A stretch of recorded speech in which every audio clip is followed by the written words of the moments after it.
अल्लमल इंसान मा लम यअलम। बिरादरान गिरामी, अज़ीज़ दोस्तों और भाइयों,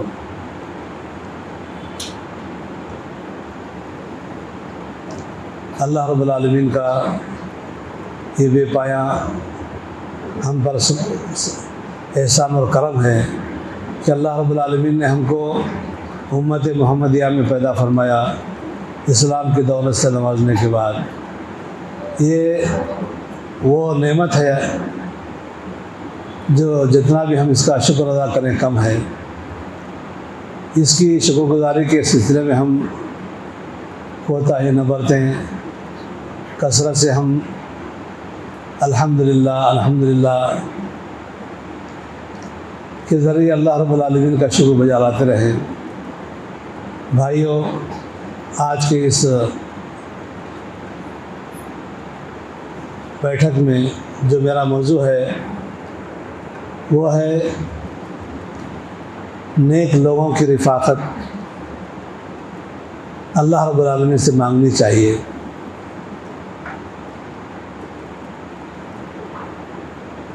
ये जो मौजू मुंतखब किया गया है इसकी थोड़ी सी तफसील आप सुन लें और फिर इसका एहसास हमको होगा कि हम अपनी ज़िंदगी में अल्लाह रब्बुल आलमीन से जो दुआएं मांगते हैं, आम तौर पर हमारी दुआओं में रब्बना आतिना फिद दुनिया हसनतन व फिल आखिरती हसनतन वक़िना अज़ाबन्नार। ऐ अल्लाह मुझे दुनिया दे दे, आखिरत दे दे। ऐ अल्लाह मुझे माल दे दे, दौलत दे दे। ऐ अल्लाह मुझे बीवी बच्चे दे दे। रब्बना हबलना मिन अज़वाजिना व ज़ुर्रिय्यातिना। बस यही हम मांगते हैं। दुनिया की नेमतें, दुनिया का ऐश, दुनिया का आराम, दुनिया यानी बस हमारा दुनिया में जीते हुए रूटीन भी हमारा दुनिया ही है और दुआएं भी हमारी दुनिया ही हैं। हम अपनी ज़िंदगी में दुनिया में खोए हुए हैं, कारोबार में खोए हुए हैं और मांगते भी वही हैं, दुनिया ही।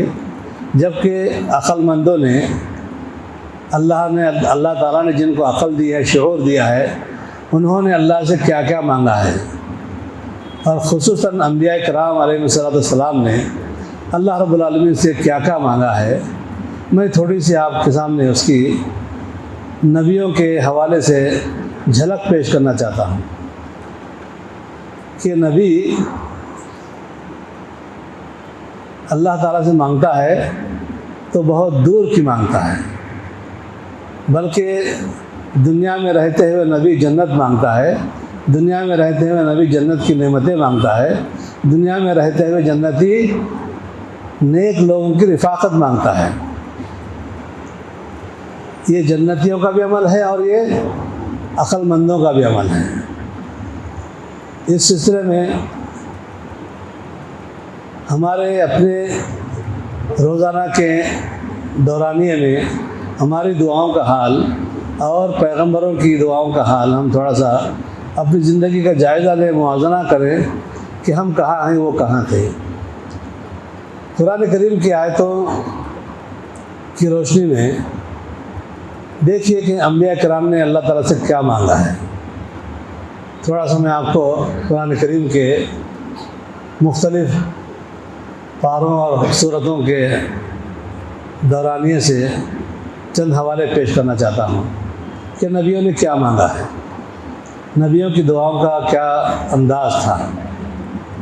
हज़रत इब्राहीम अलैहिस्सलाम की दुआओं को अल्लाह रब्बुल आलमीन ने कुरान करीम में कोट किया है। हज़रत इब्राहीम अलैहिस्सलाम ने अल्लाह रब्बुल आलमीन से जो अज़ीम दुआएं मांगी हैं, तकरीबन उनकी तादाद 15-16 दुआओं पर मुश्तमल है। बल्कि पूरे अंबिया किराम में सबसे ज़्यादा जिन दुआओं को अल्लाह रब्बुल आलमीन ने कोट फरमाया है वो हज़रत इब्राहीम की दुआएं हैं। तादाद के एतबार से सबसे ज़्यादा दुआएं हज़रत इब्राहीम की कोट की गई हैं। बेशुमार दुआएं हैं जिनमें से एक दुआ आपने सुनी भी होगी पहले, रब्बना वबअस फ़ीहिम रसूलन मिनहुम। ऐ अल्लाह, जिस वादी में मैं बीवी और बच्चों को बसा कर जा रहा हूँ उस वादी में ऐसा तो नबी मबूस फरमा, ऐसा तो नबी भेज, उबार फ़ीहिम रसूल मिन्हुम यतलू अलैहिम आयातिका, जो तेरी आयतों की तिलावत करने वाला हो। ये दुआ नबी करीम सल्लल्लाहु अलैहि वसल्लम के लिए थी, हज़रत इब्राहीम अलैहिस्सलाम की। आप गौर कीजिए कि उन्होंने कब दुआ मांगी थी और अल्लाह ताला ने कब दुआ कबूल की, कितने दिन के बाद ये दुआ कबूल हुई है। कोई बताए, कोई बता सकते हैं तारीख जिन्होंने पढ़ा है? हज़रत इब्राहीम ने जब दुआ मांगी थी, ये मक्के की हालत क्या थी? बेआबो गया, चटियल मैदान, वहाँ कोई एक मुतनफ़िस भी नहीं सिवाय एक औरत के, एक बच्चे के, तीसरा कोई शख्स नहीं। हज़रत इब्राहीम चले गए, बीवी बच्चे को छोड़कर चले गए, वहाँ कोई तीसरा नहीं है। हत्ता कि ना दरिंदा है, ना परिंदा है, ना चरिंदा है, कोई नहीं है, दो ही है। दुआ मांग के जाते हैं, रब्बना वबाअस फ़ीहिम रब्बना इन्नी अस्कनतु फ़ी बिवादिन गैर ज़ी ज़रअइन, मैं ये बेआबो गया मैदान में इनको बसा के जा रहा हूँ, अल्लाह यहाँ इनके लिए सब कुछ दे और यहाँ एक नबी भी पैदा फरमा। तो ये दुआ हज़रत इब्राहीम अलैहिस्सलाम की बरसों के बाद, सिर्फ बरसों के बाद नहीं बल्कि 1000 साल से ज़्यादा के बाद जो है उनकी कबूल होती है। तो हम दुआ मांगते हुए अल्लाह से मायूस ना हो कि भाई मैंने मांगा है अल्लाह से, अल्लाह दिया ही नहीं, मैं बहुत मांग रहा हूँ, अल्लाह दिया ही नहीं। बच्चे की शिफा मांगता हूँ, बीवी की शिफा मांगता हूँ, बच्चे के लिए जॉब मांगता हूँ, मैं अपना जॉब मांगता हूँ, मैं फलां मांगता हूँ, अल्लाह दे ही ले रहा है। अभी आज सुबह में जो है एक साहब से सवाल कर रहे थे। सवाल ये था कि फ़लस्तीन में जो जुल्म हो रहा है, कत्ल गारतगिरी हो रही है, या जो है बेजान मासूम बच्चे शहीद हो रहे हैं, अल्लाह वो लोग दुआ कर रहे हैं लेकिन दुआ क्यों कबूल नहीं हो रही है? दुआ क्यों कबूल नहीं हो रही है? देखिए सवाल देखे लोगों का है ना, दुआ की कबूलियत के लिए बोलते हैं अब दुआ मांगो अभी कबूल हो जाए, अब मांगे अभी कबूल हो जाए। है हम दुआ करते हैं कि अल्लाह इन जालिमों पर जो है अबाबिल नाजिल फरमा, तैरन अबाबिल नाजिल फरमा, दुआ करते हैं। अब शाम तक जो क्या उतर जाएंगे परिंदे अपनी अपनी चोंच में कंकरी लेके। ये अल्लाह रब्बुल आलमीन की मर्जी है, हिकमत है कि कब दुआ किसकी कब कबूल करना है। बहरकैफ तो ये हज़रत इब्राहीम अलैहिस्सलाम की दुआओं में से एक छोटी सी दुआ है जो सूरह शुअरा में आयत नंबर 83 में अल्लाह रब्बुल आलमीन की दुआ कोट फरमाई है, जो मेरे मौजू से मुताल्लिक़ है। दुआ देखिए, दुआ करते हैं कि रब्बी हबली हुक्मन, रब्बी हबली हुक्मन, रब्बी हबली हुक्मन व अलहिक़नी बिस्सालिहीन। परवरदिगार मुझे क़ुव्वत फ़ैसला अता फरमा, दुनिया के मामलात में, दुनिया के बखेड़ों में, दुनिया के जो कारोबार में आदमी क्या करूं क्या ना करूं, कैसे करूं कैसे किसको लूँ किसको छोड़ो, फैसला कर नहीं पाता है।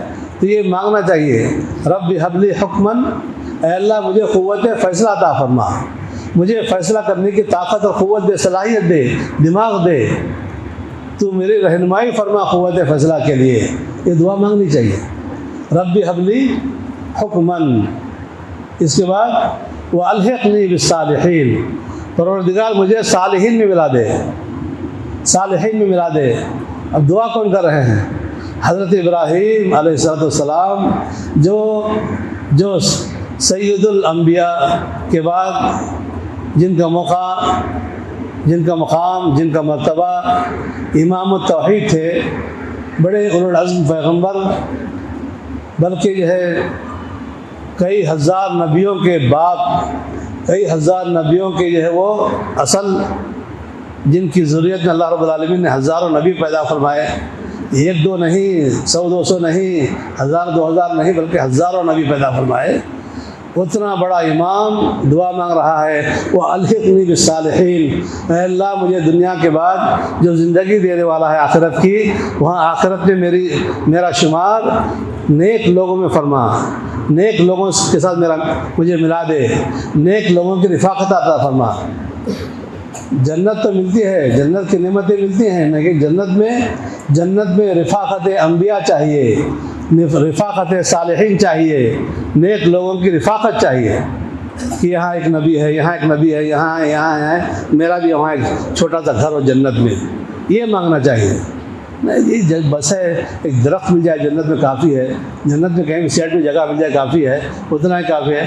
अरे हम उतना ही हम सोच के रह गए, और मांगने वाले क्या क्या मांग लिए, वालहिक़नी बिस्सालिहीन, मुझे सालिहीन में मिला दे, सालिहीन के साथ मेरा शुमार फरमा दे। ये किसकी दुआ थी? हज़रत इब्राहीम अलैहिस्सलाम की दुआ। ये पहले नबी हैं जिनकी दुआ का जिक्र अल्लाह रब्बुल आलमीन ने सूरह शुअरा आयत नंबर 83 में फरमाया। दूसरे नबी हैं जिन्होंने अल्लाह रब्बुल आलमीन से दुआ मांगी है, जिनका तज़किरा हमारे हाफिज़ साहब ने मगरिब की नमाज में भी पढ़ा है, उनकी हवाला देते हुए। हज़रत सुलेमान अलैहिस्सलाम, उनकी दुआ वाक़या तो आपने सुना है कि एक मरतबा जा रहे थे अपनी फ़ौज लेकर, नीचे जो चुंडियों का जो है ये काफ़िला चल रहा था। एक चुंडी ने कहा कि भाई इब्राहीम सुलेमान आ रहे हैं, उनकी फ़ौज आ रही है, हमको रौन देगी, हमको जो मसल देगी, हमको ख़त्म कर देगी, चलो भागो जल्दी जाके जो है बिलों में घुस जाओ। तो हज़रत इब्राहीम को अल्लाह रब्बुल आलमीन ने चरिंदों की, परिंदों की, दरिंदों की, जिन्नों की, इंसानों की बोली समझने और सुनने की ताकत अता फरमाई थी। जब उन्होंने सुनी उनकी बात तो फ़ौरन जो हंस दिए, फ़तबस्सम ज़ाहिकम मिन क़ौलिहा, इब्राहीम सुलेमान हंस दिए, कहा कि देखो छोटी सी चुंडी जो है हमसे डर कर भाग रही है। तब उन्होंने अल्लाह रब्बुल आलमीन का शुक्र अदा किया। अल्लाह रब्बुल आलमीन ने उनकी दुआ को कुरान मजीद में कोट फरमाया है, सूरह नमल आयत नंबर 19। मैं जो तकरीर कर रहा हूँ आपके सामने, इस तकरीर के बाद जो है मैं सवालात करूँगा और आपसे जो है जवाबात सुनूँगा कि कौन जो है क्या जवाब देते हैं। ठीक है, राज़ी है कि नहीं? हाँ, तैयार है ना? या ऐसे ही बस सुने और सुन के चले गए? मैं इसलिए भी एक बात कहता हूँ ताकि सुनने वाले गौर से सुने, और सुनने वाले सोए नहीं, और सुनने वाले थोड़ा दिमाग में बिठाएं और बाद में भी जो है इसको याद रखें और आगे जो है पहुँचाने की कोशिश करें। अब देखिए मेरा जो अंदाज़ है बोलने का, मैं कोई आलमी मुखर्रिर नहीं हूँ। फटाफट जो है ऐसे वैसे करते हुए जो तकरीर करना करके जो है पूरी कौम को जो है सहर ज़दा कर देना, ये हमारा अंदाज़ नहीं। हमारा अंदाज़ जो है, हमारा अंदाज़ सबक पढ़ाना है। हम सबक पढ़ाते हैं।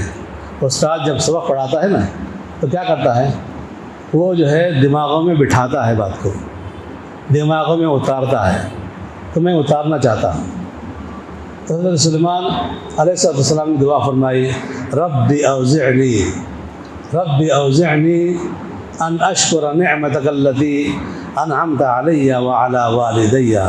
परवरदिगार मुझे तौफ़ीक़ दे, मुझे ये हिदायत दे, तौफ़ीक़ दे, अन अश्कुर निअमतक अल्लती अनअमत अलैया, मुझे तौफ़ीक़ दे इस बात की कि मैं तेरी उन नेमतों का शुक्र अदा करूँ, उन नेमतों का मैं तेरा शुक्र अदा करूँ जो तूने मुझ पर की है और मेरे माँ बाप पर की हैं।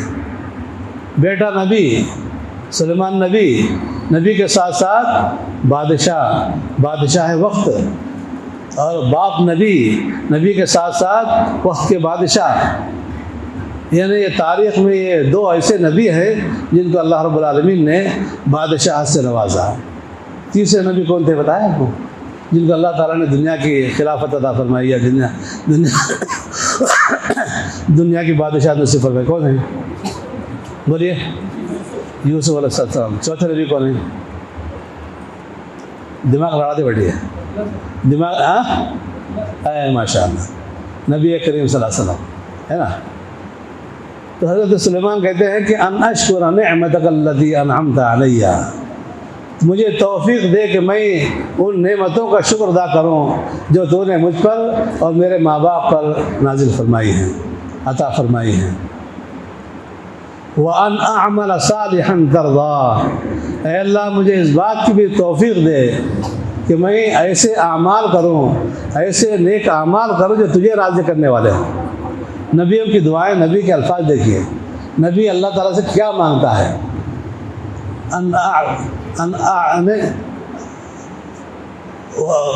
रब्बी औज़िअनी अन अश्कुर निअमतक अल्लती अनअमत अलैया व अला वालिदैया व अन अअमल सालिहन, वअन अअमल सालिहन तर्दा, यानी मुझे तौफीक दे कि मैं वो आमाल करूँ, नेक आमाल जो तुझे राज़ी करने वाले हों। उसके बाद वअदखिलनी बिरहमतिका फ़ी इबादिका सालिहीन, वअदखिलनी बिरहमतिका, ऐ अल्लाह तो अपनी रहमत से, तो अपनी मेहरबानी से दाखिल फरमा मुझे अपने सालेह लोगों में, यानी सालेह लोग जहाँ जाएंगे दुनिया जन्नत की नेमतों में, मुझे भी उनके साथ कर दे। यानी ये रिफ़ाक़त सालिहीन की दुआ नबियों का जो है बहुत बड़ा मकसद अव्वलीन था कि वो दुनिया जहाँ और जन्नत की नेमतें मांगने के साथ साथ नबियों की रिफ़ाक़त मांगते थे। हमको भी जो है ये दुआ करनी चाहिए, हमको भी अपनी ज़िंदगी में ये दुआ करनी चाहिए। अब मैं सवाल करूँ कि भाई कितने लोग जो है अब तक जो इस किस्म की दुआएँ करते आए हैं, है ना। अब मैं बोलूँ कि भाई हाथ उठाओ तो मुनासिब नहीं है, मैं बोलूँ हाथ उठाओ कितने लोग ये दुआ करे हैं, तो अब मुनासिब नहीं है। इसलिए कि अल्लाह से मांगने वाले बहुत मांगते हैं, मांगने वाले मांगते हैं, तो अब जो नहीं मांगे हैं वो मांगने की कोशिश करें, मांगने की कोशिश करें। वादखिलनी बिरहमतिका, परवरदिगार मुझे दाखिल फरमा अपनी रहमत से कि इबादिका सालिहीन, अपने सालेह और नेक बंदों में। ये दो नबी हो गए। तीसरे नबी जिन्होंने अल्लाह रब्बुल आलमीन से नेक लोगों की रिफ़ाक़त मांगी है, वो दूसरी रकात में हाफिज़ साहब ने जो आयतें पढ़ी हैं सूरह यूसुफ़ की, उनमें अल्लाह रब्बुल आलमीन ने फरमाया, हज़रत यूसुफ़ ने दुआ मांगी है। यूसुफ़ की दुआ के अल्फाज देखिए, कितने प्यारे अल्फाज हैं। नबियों के अल्फाज बहुत प्यारे होते हैं। नबी जो है बज़रिए वही दुआ मांगते हैं, नबी की ज़ुबान से जो निकलता है वो वही बोलती है, वही निकलता है। तो यूसुफ़ की दुआ थी अलैहिस्सलाम, अंत वली फ़िद दुनिया वल आखिरा, अंत वली फ़िद दुनिया वल आखिरा, परवरदिगार तू मेरा दुनिया में भी और आखिरत में भी वली और दोस्त है। अल्लाह है कि नहीं? यकीन है उनको, एतक़ाद है, उनका ईमान कामिल है कि अंत वली फ़िद दुनिया वल आखिरा, परवरदिगार तू मेरा दुनिया में भी दोस्त है और आखिरत में भी दोस्त है। भाई उठा के कुएं में डाल दिए, दोस्त कौन था? अल्लाह रब्बुल आलमीन। कुएं से निकाला गया, बाज़ार मिस्र में बेच दिया गया, ज़ुलेखा ने ख़रीद लिया। फिर वो वाक़या आप सुनते हैं, बाद में ज़ुलेखा ही ने जो है उठा के जेल में डाल दिया। दोस्त कौन था वहाँ पर? अल्लाह रब्बुल आलमीन था। कुएं में भी अल्लाह रब्बुल आलमीन है और जेल में भी अल्लाह रब्बुल आलमीन है। और जेल के बाद जेल की कोठड़ी से जो निकाला अल्लाह रब्बुल आलमीन ने, काल कोठड़ी से या तारीकी से वो सूरत नहीं दे सके थे कई साल तक, कई साल तक जो है वो दिन का उजाला नहीं दे सके थे। उतनी तारीक कोठड़ी में उनको बंद किया गया था, बग़ैर गुनाह के, बग़ैर जुर्म के, बग़ैर किसी ख़ता के। तो ये जुल्म जो है हर ज़माने में हुआ है, ये जुल्म हर ज़माने में हुआ है और आज भी हो रहा है। बेगुनाह मारे जा रहे हैं। मेरे क्या अल्लाह रब्बुल आलमीन ने जेल से निकाला तो सीधे कहाँ पहुँचाया? जेल से निकलकर बाहर नहीं पहुँचे, हो कहाँ पहुँचे? तख्ते मस्र पर पहुँच गए सीधे, डायरेक्ट जो अल्लाह ताला ने उनको जो है बादशाहत पर बिठा दिया। उसी का जिक्र किया गया है कुरान मजीद में कि उनका जो तख्त था बैठने का बादशाहों का, उसको जो है अर्श कहा गया है। वरफ़अ अबवैहि अलल अर्श, उन्होंने अपने माँ बाप को अपने अर्श पर बिठाया, अपने कुर्सी पर नहीं कहा उन्होंने, अर्श कहा। ऊंचा चौड़ा बेहतरीन खूबसूरत अर्श था, उसको जो है वो चढ़कर बैठा करते थे। तो माँ बाप को उन्होंने जो है उसको बिठाया था। बरकत। तो वहाँ उन्होंने जो दुआ की थी माँ बाप की मसर आने के बाद, कहते हैं कि अंत वली फ़िद दुनिया वल आखिरा, परवरदिगार तू मेरा दुनिया में भी दोस्त है और आखिरत में भी दोस्त है। आगे फरमाते हैं तवफ़्फ़नी मुस्लिमन, तवफ़्फ़नी मुस्लिमन, परवरदिगार तू मुझे इस्लाम की हालत में मौत अता फरमा, इस्लाम की हालत में मौत दे। क्या एक नबी भी जो है कुफ्र पर मर सकता है? क्या एक नबी की मौत भी कुफ्र पर हो सकती है? नहीं। लेकिन फिर भी मांगते हैं, फिर भी मांगते हैं। और मांग कर जो हमको सिखाते हैं कि तुम भी मांगो, हमसे ज़्यादा उनसे ज़्यादा हम मोहताज हैं तवफ़्फ़नी मुस्लिमन के, नबियों से ज़्यादा हम मोहताज हैं इन दुआओं के करने के। तवफ़्फ़नी मुस्लिमन, मुझे तो हालत इस्लाम में मौत अता फरमा। उसके बाद तवफ़्फ़नी मुस्लिमन व अलहिक़नी बिस्सालिहीन, अल्लाह तू मुझे सालेह लोगों में मिला दे, मेरा शुमार सालेह लोगों में फरमा दे, सालिहीन की जमात में मैं भी जो शामिल हो जाऊँ, अल्लाह वो मुझे नसीब फरमा, तो मुझे नसीब फरमा। ये 3 अम्बिया कराम अलैहिस्सलाम की दुआएं। ये तीसरी जो दुआ है सूरह यूसुफ की आयत नंबर 101। पहली दुआ हज़रत इब्राहीम की सूरह शुअरा की आयत नंबर 83, दूसरी दुआ सूरह नमल की आयत नंबर 19, तीसरी दुआ सूरह यूसुफ की आयत नंबर 101। ये 3 दुआओं के बाद अल्लाह रब्बुल आलमीन ने अक्लमंदों की कुछ दुआओं का जिक्र फरमाया है। अक्लमंद क्या मांगते हैं? अक्लमंद जिनको अल्लाह ताला ने अक़ल दी है, शऊर दिया है। अल्लाह ने हमको भी अक़ल दी है, हमारे पास भी शऊर है। हम भी बड़े बड़े बातें करते हैं, सियासी बातें करते हैं, माशरती बातें करते हैं, और पता नहीं और क्या क्या बातें करते हैं, बड़े बड़े फैसले भी करते हैं।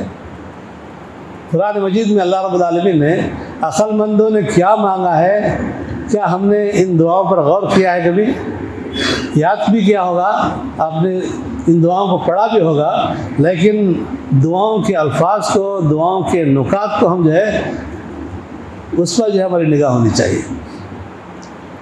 सूरह आल इमरान आयत नंबर 193, सूरह आल इमरान आयत नंबर 193 में ऊपर से दुआएं आ रही हैं उनकी।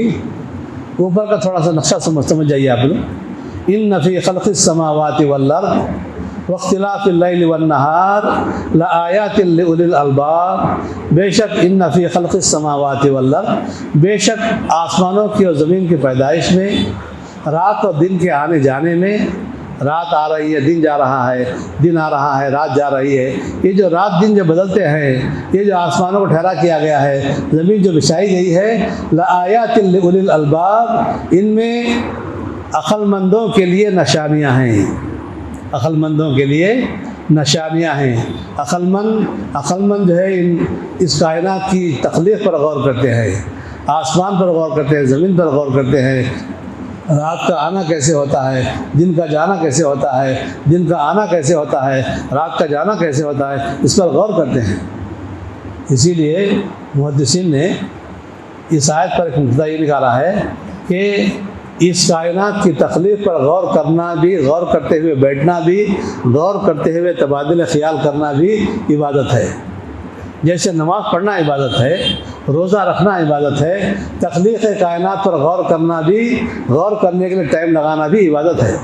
यानी इतना वक्त भी उसका जो है बंदे का इबादत में शुमार होता है। लआयातिन लिउलिल अलबाब, उलुल अलबाब कहते हैं लुब वाले, अक़ल वाले। उलुल अलबाब अक़ल वालों को कहते हैं। इन अक़ल वालों ने दुआ क्या की थी?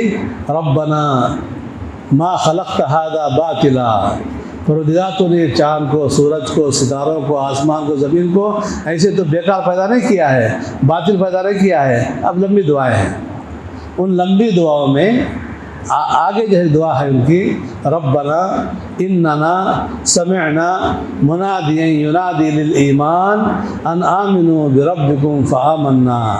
ऐ अल्लाह, हमने सुना एक पुकारने वाले को जो पुकार रहा था कि लोगों ईमान लाओ, अन आमिनू बिरब्बिकुम, ऐ लोगों तुम अपने रब पर ईमान लाओ, तो हमने ईमान लाया। पुकारने वाले ने पुकारा, रब्बुल आलमीन की ज़ात पर ईमान लाने की दावत दी, हम इस पर जो है लब्बैक कह दिए। अन आमिनू बिरब्बिकुम फ़आमन्ना, हम ईमान लाए। कहते हैं रब्बना अन आमिनू बिरब्बिकुम फ़आमन्ना रब्बना कफ़्फ़िर अन्ना सय्यिआतिना व तवफ़्फ़ना मअल अबरार।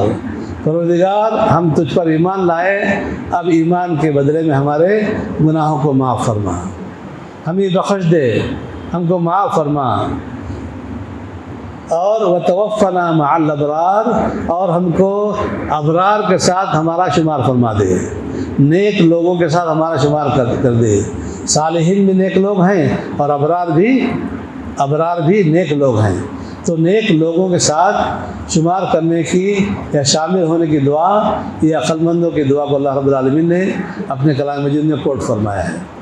तो ये जो दुआएं हैं नबियों की हों या नेक लोगों की हों या जो है अक्लमंदों की हों, ये दुआएं सिर्फ जन्नत जो है दुआओं से नहीं मिलती है।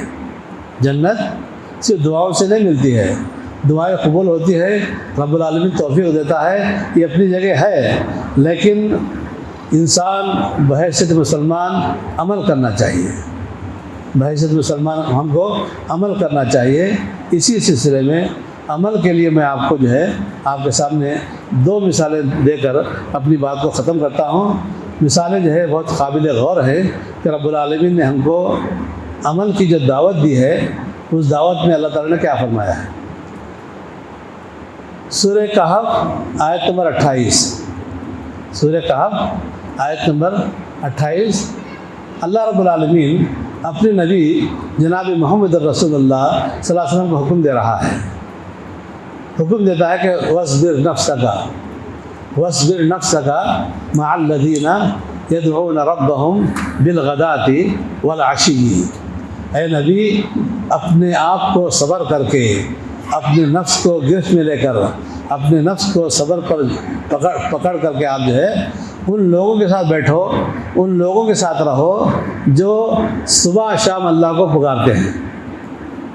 नेक लोगों की सोहबत दुनिया में अगर जो बंदा अख्तियार करता है, नेक लोगों के साथ जो बंदा दुनिया में रहता है, तो अल्लाह रब्बुल आलमीन उसका हशर भी नेक लोगों में करता है। यहाँ गरीबों के साथ रहे, नमाजियों के साथ रहे, परहेजगारों के साथ रहे, उनको करीब करे, उनसे करीब रहे, तो ये दुनिया की ये फ़ुक़रा की, गरीबों की क़ुर्बत हमको वहाँ जन्नत में नबियों से करीब करती है, नबियों की सोहबत हमको नसीब करती है। तो दुनिया में जो नेक लोग हैं उनको कभी हक़ीर ना समझें। जो नमाजी है, जो नमाज में लगे हुए हैं, जो अल्लाह अल्लाह करते हुए आते हैं, उसकी दौलत को ना देखें, उसकी हालत को ना देखें, ज़ाहिरी हालत को देखें कि भाई नेक आदमी है, नमाज पढ़ रहा है, अच्छा आदमी है, तौहीद वाला है, तो उससे क़ुर्बत हासिल करें, उसके साथ दोस्ती रखें, दुआ सलाम रखें, उसकी खैर पूछते रहें। यानी जितना हम जो है नेकों के साथ रहेंगे, ये हमारा नेकों का साथ रहना, ये साथ हमको जन्नत तक ले जाएगा। वस्बिर नफ्सक मअल्लज़ीना यदऊना रब्बहुम बिलगदाति वल अशी युरीदूना वजहा। ये नेक लोग वो हैं जो महज अल्लाह रब्बुल आलमीन की रज़ा के लिए अपनी इबादत में लगे हुए हैं। तो ऐ नबी, आप भी इनके साथ रहिए, इसीलिए नबी करीम सल्लल्लाहु अलैहि वसल्लम जो दुआ करते थे वो ये थी कि अल्लाह मुझे मिस्कीन रख, मिस्कीनों में रख और मिस्कीनों में तो उठा कर, मैं मिस्किन रहूं, मिस्किनों के साथ रहूं और मिस्किनों के साथ मेरा हशर भी हो। तो ये नबी की दुआ थी। ये इसमें इस बात की तालीम है कि हम कभी भी इंसानों की सूरत शक्ल देखकर, हयात देखकर दोस्ती ना करें। भाई ये तो जो डॉक्टर साहब हैं, इनके साथ रहो कुछ फ़ायदा हो जाएगा, ये जो इंजीनियर साहब हैं, इनके साथ रहो फ़ायदा हो जाएगा। दुनिया का मफाद देखकर किसी से दोस्ती ना करें, दीन का मफाद देखकर दोस्ती करें। वस्बिर नफ्सक मअल्लज़ीना यदऊना रब्बहुम बिलगदाति वल अशी युरीदूना वजहा वला तअदु ऐनाका अन्हुम। जो दुनियादार हैं नबी, उनकी तरफ आप जो है आँख उठाकर भी ना देखें। है नबी, आप दुनियादारों की तरफ, उस शख्स की तरफ आप आँख उठाकर भी ना देखें जिसके दिल को हमने हमारे ज़िक्र से गाफिल कर दिया है। वला तअदु ऐनाका अन्हुम तुरीदु ज़ीनतल हयातिद दुनिया। जो दुनियादार है उसको आप ना देखें, उसको ना देखें आप, इसलिए कि उसका मतमह नज़र, उसकी ज़िंदगी का मकसद दुनिया है। अगर आप उनके साथ रहेंगे तो वो आपको गुमराह कर देंगे, वो आपको राह रास्त से भटका देंगे। तो ये रब्बुल आलमीन की तरफ से हमको हिदायत है इस बात की कि हम दुनिया में जैसा अमल रखेंगे वैसे हमारे जन्नत में भी हशर होगा और रब्बुल आलमीन हमारी दुआओं को कबूल करेगा। एक मिसाल है दुनिया में हमको किस तरीके से ज़िंदगी गुजारना चाहिए। दूसरी बहुत ही प्यारी मिसाल है कि नबियों की रिफ़ाक़त में सहाबा कराम रिज़वानुल्लाह ताला अलैहिम अजमईन कैसे सोचते थे, उनकी क्या सोच थी, उनका क्या जो है मतमह नज़र था। नबी करीम सल्लल्लाहु अलैहि वसल्लम के खिदमत करने वाले बहुत से सहाबा थे, जिनमें बड़ी उम्र के भी थे और नौजवान भी थे, छोटे बच्चे भी थे 7-8 साल के। अनस इब्न मालिक रज़ियल्लाहु ताला अन्हु आपके खादिम ख़ास थे, जिन्होंने आपकी 10 साल खिदमत की थी। ये भी बच्चे ही थे, ज़्यादा बड़े नहीं थे। उनसे ज़्यादा बड़े जो है काब इब्न रबिया असलमी रज़ियल्लाहु ताला अन्हु थे, जो बच्चे तो नहीं थे लेकिन थोड़ा सा जवानी तक पहुँचे हुए थे। ये मुहाजिर थे, मक्का मुकर्रमा से हिजरत करके मदीना मुनव्वरा आए थे और असहाब सुफ़ा में इनका शुमार था। गरीब थे, फ़कीर आदमी थे, एक ही लिबास उनका जो है बदन का था। वही खाना आ गया खा लिए, नहीं आया तो अल्लाह अल्लाह करते बैठ गए। असहाब सुफ़ा में शुमार होता था। वो कहते हैं, मुस्लिम शरीफ की रिवायत है, इमाम मुस्लिम ने इस वाक़े को कोट किया है। वो कहते हैं कि मैं नबी करीम सल्लल्लाहु अलैहि वसल्लम की खिदमत करता था रात की। कोई सहाबी दिन की खिदमत करते थे, कोई सहाबी रात की खिदमत करते थे। जो बड़े सहाबा थे, बड़े सहाबा में हज़रत अब्दुल्लाह बिन मसूद रज़ियल्लाहु ताला अन्हु आपके खादिम थे। ये सफ़र में कहीं भी दिन में जो है खिदमत किया करते थे। अनस इब्न मालिक घर के खादिम थे। काब इब्न रबिया रज़ियल्लाहु ताला अन्हु जो है ये घर के बाहर दरवाज़े पर आपकी खिदमत करते थे। इनकी खिदमत का अंदाज़ बड़ा अजीब व गरीब था। अजीब व गरीब इस माना में कि रात इशा के बाद नबी करीम सल्लल्लाहु अलैहि वसल्लम की जिस ज़ौज मुतहरा के साथ आपकी बारी होती, आप सल्लल्लाहु अलैहि वसल्लम घर में होते, तो ये उस घर के दरवाज़े के चौखट को अपना तकिया बनाते, पैर इधर करके सोते, चौखट पर सोते थे। सर तकिया उनका जो है चौखट होती थी और पूरा बदन उनका जो है बाहर की तरफ होता था। अभी तो वो कहते थे कि मैं सोता था रात में और मेरी खिदमत का अंदाज़ ये था कि नबी करीम सल्लल्लाहु अलैहि वसल्लम रात में जब कभी उठते तहारत के लिए, ज़रूरत के लिए, और आप दरवाज़ा खोलते, इतना चाक और चौबंद सोते थे, इतना होशियारी से सोते थे। आज हम भी सोते हैं, इतना मस्त सोते हैं कि बाजू मस्जिद है, अज़ान के भी हमको होश नहीं होती। अज़ान भी हो रही है, जमात का टाइम भी हो रहा है, नमाज की आवाज़ भी आ रही है, मस्त आब खरगोश में सो रहे हैं। न जमात का होश है, न नमाज का होश है, जो है ऐसे हम सोते हैं। वहाँ हालत ये थी कि जो है अल्लाह के नबी दरवाज़ा खोलते हैं, कंडी खुलती है, ये उठ के बैठते हैं, घबरा के उठ के बैठते हैं कि अल्लाह के नबी आ गए। तो कहते हैं कि एक मरतबा रात में जो है आपसे सब बाहर आए, मैं उठ के बैठा तेज़ी से, और मैं जो काम किया करता था वो आपके लिए तहारत का लोटा ले लेता था और आपके साथ चलता था। आप फारिग हो जाते, लोटा लेकर फारिग होकर वापस आते, तो फिर मैं आपके लिए वज़ू का लोटा लेता, फिर मैं आपको वज़ू कराता। तो ये इनकी खिदमत थी। अब पता नहीं वो जाड़े की रात थी, सर्दी की रात थी, या कौन सा रात का कौन सा पहर था, उनका उठना, उनके उठने का अंदाज़। जवान थे, जवानी की मस्ती, जवानी की नींद अपनी नींद होती है, लेकिन इसमें भी जब वो उठकर जो है जो अल्लाह के नबी की खिदमत करते थे, तो उनका उठना अल्लाह के नबी को जो है, अल्लाह के नबी को दिल को भा गया। आपका दिल जो है मसेज गया, एक बंदा मेरे लिए जो है बग़ैर किसी तनख्वाह के, बग़ैर किसी मुआवजे के, बग़ैर किसी दुनियावी लालच के जो मेरी खिदमत कर रहा है। खिदमत से फारिग होने के बाद नबी करीम सल्लल्लाहु अलैहि वसल्लम ने पूछा कि रबिया तुम क्या चाहते हो, तुम मांगो मुझसे, सलनी होती, कुछ मांगो मुझसे, मैं तुमको देना चाहता हूँ।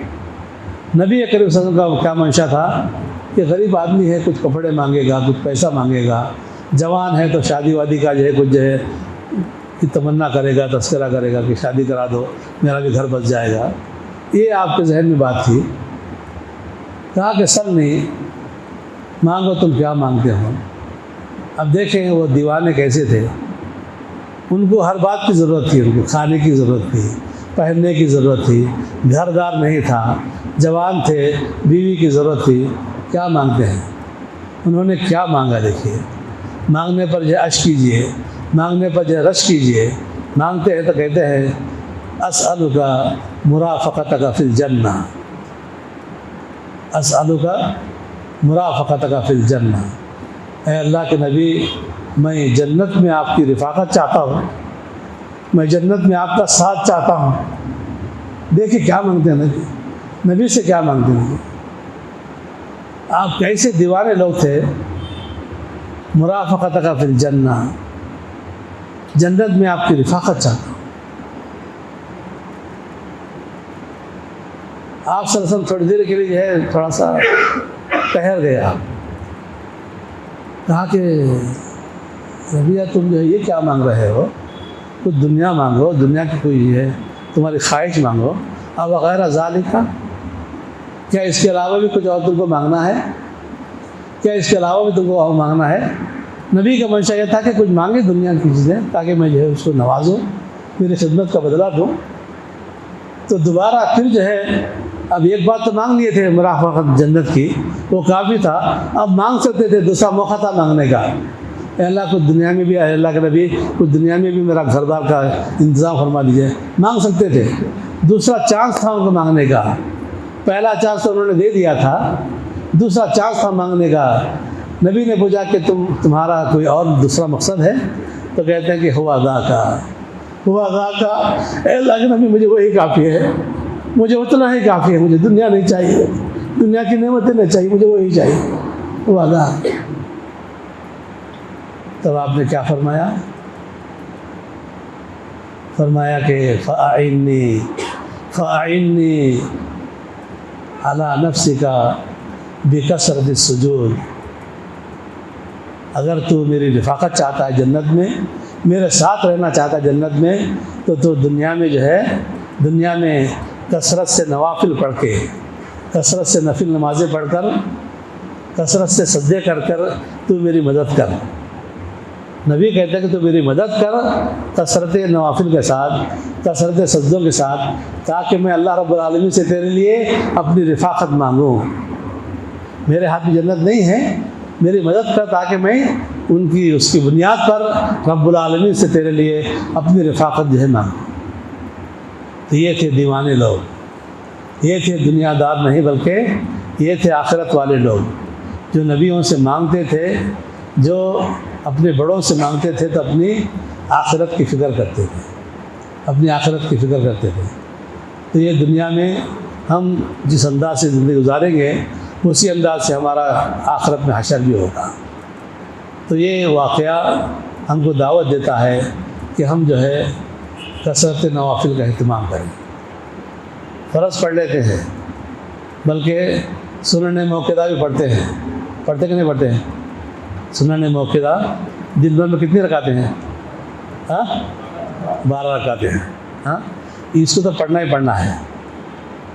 यह है सुन्नत है, लेकिन ये मौक़िदा है। नबी अकरम सल्लल्लाहु अलैहि वसल्लम ने जिसको जो है ज़िंदगी भर एहतमाम से पढ़ा है।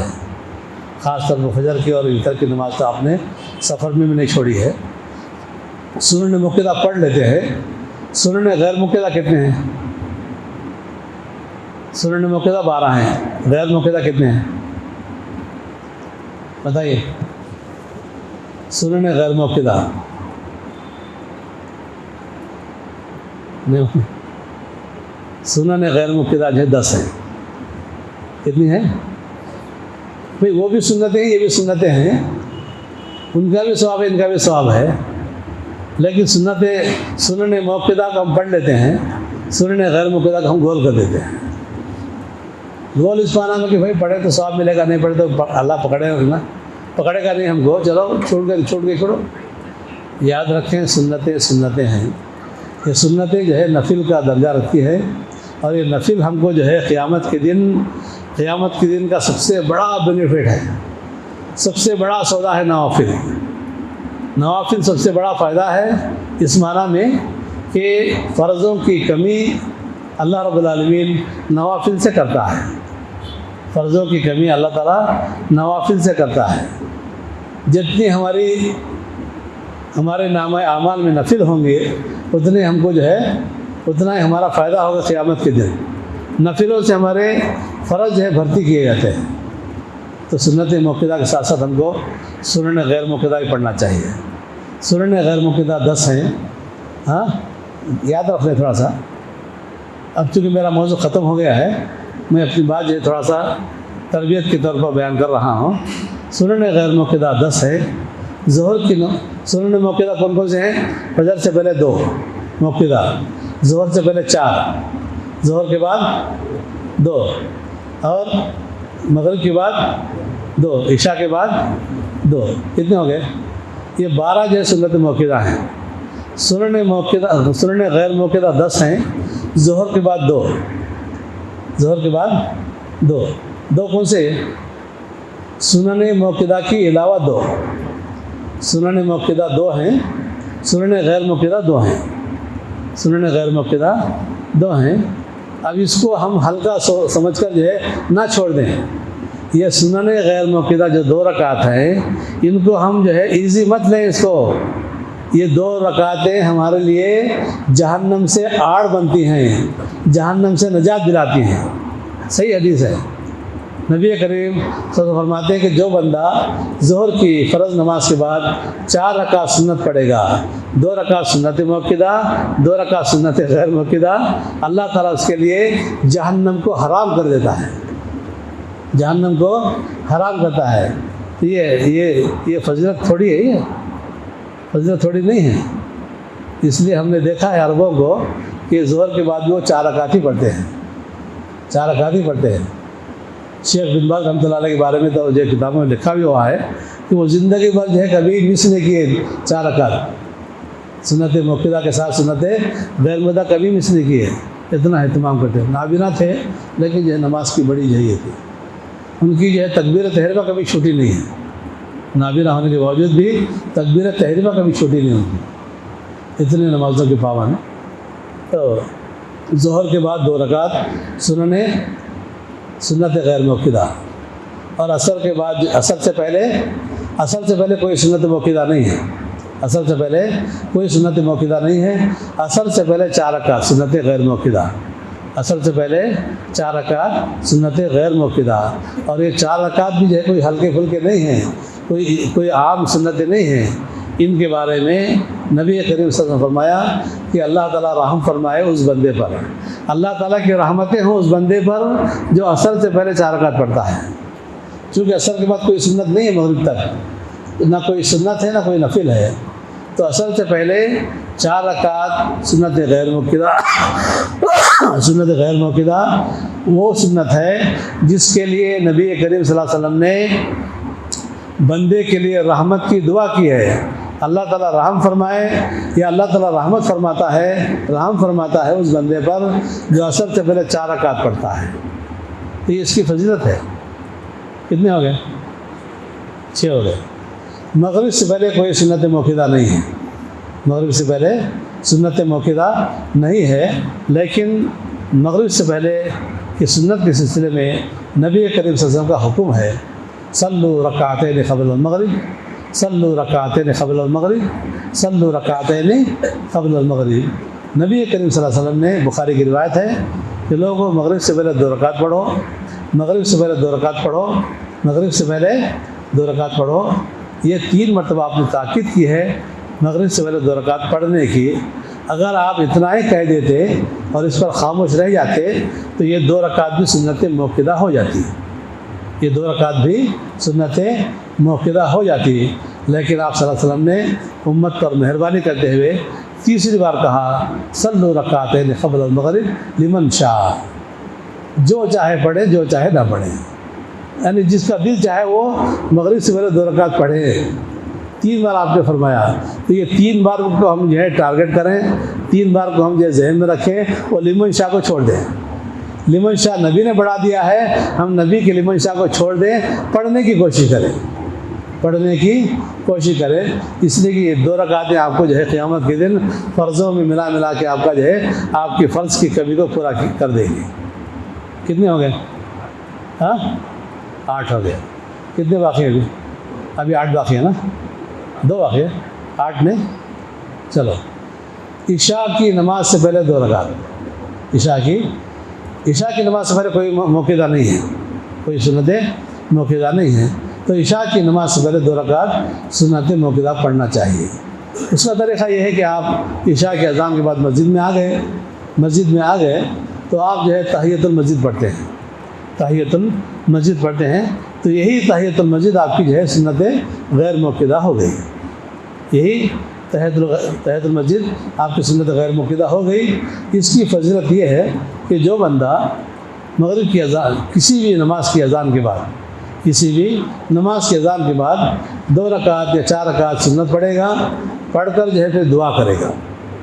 अज़ान और इक़ामत के बाद जो बंदा दुआ करेगा उसकी दुआ रद्द नहीं होती है, उसकी दुआ रद्द नहीं की जाती है, यानी वो दुआ कबूल होना ही होना है। अल्लाह ताला उस दुआ को बिल्कुल कबूल करता है। तो ये अज़ान और इक़ामत के दरमियान 2 रकात पढ़ना और फिर दुआ करना जो है कबूलियत दुआ के औक़ात में से एक वक्त है। कितने हो गए? 10 हो गए ना। अच्छा, इस सिलसिले में जो है मैं ज़िम्मेदारान मस्जिद के लिए एक जो है हुक्म तो नहीं करूँगा मैं, लेकिन एक मशवरा दूँगा कि आम तौर पर जो देखा गया है वो ये है कि फजर की अज़ान के बाद इक़ामत तक के लिए कितना टाइम देते हैं? कहीं 25 मिनट, कहीं आधा घंटा देते हैं, कहीं 20 मिनट देते हैं, कहीं 20 मिनट है, कहीं 25 है, कहीं आधा घंटा है फजर की अज़ान के बाद। और ज़ोहर में कितना है?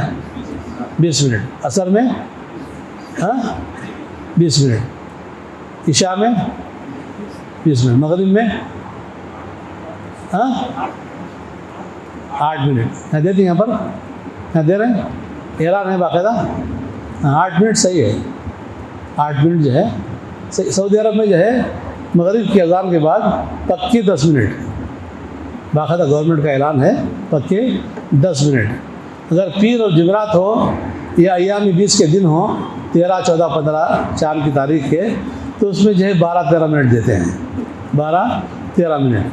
हरमैन में जो है तकरीबन जो है 13-14 मिनट से जो है 15 मिनट तक जो है टाइम देते हैं। यानी मगरिब की नमाज के बाद भी वक्त देना चाहिए 2 रकात पढ़ने के लिए और दुआ करने के लिए, 2 रकात सुन्नत पढ़ने के लिए और 2 रकात जो है उसके बाद जो है दुआ करने के लिए बिल्कुल वक्त देना चाहिए।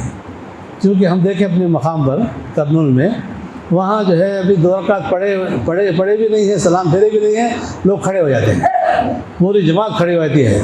अब हम सलाम कब फेरें दुआएं करके तशहुद की, और दुआ कब करें? टाइम दे देते। तो ये कहीं जो इफ़रात है, कहीं तफरीत है। तो ये सही है कि मगरिब की नमाज अज़ान के बाद जो है वक्त देना चाहिए, ताकि नमाज़ पढ़ने वाले भी नमाज़ पढ़ें और दुआ करने वाले भी दुआ करें।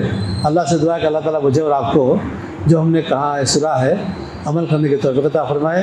और अल्लाह ताला ने जो नबियों की दुआएं हमको कुरान मजीद में अता फ़रमाई हैं, उनको कसरत से पढ़ने की तौफ़ीक़ अता फ़रमाए। रब्बि हब्ली हुक्मन व अलहिक़नी बिस्सालिहीन, कि परवरदिगार हमारा शुमार भी तो नेक लोगों में फरमा, जन्नत में नबियों की रफ़ाक़त फरमा। अल्लाह ताला हमको, हमारे तमाम अहल अयाल को, दोस्त अहबाब को नबियों के साथ फरमा। व आखिर दावाना अनिल हम्दुलिल्लाहि रब्बिल आलमीन।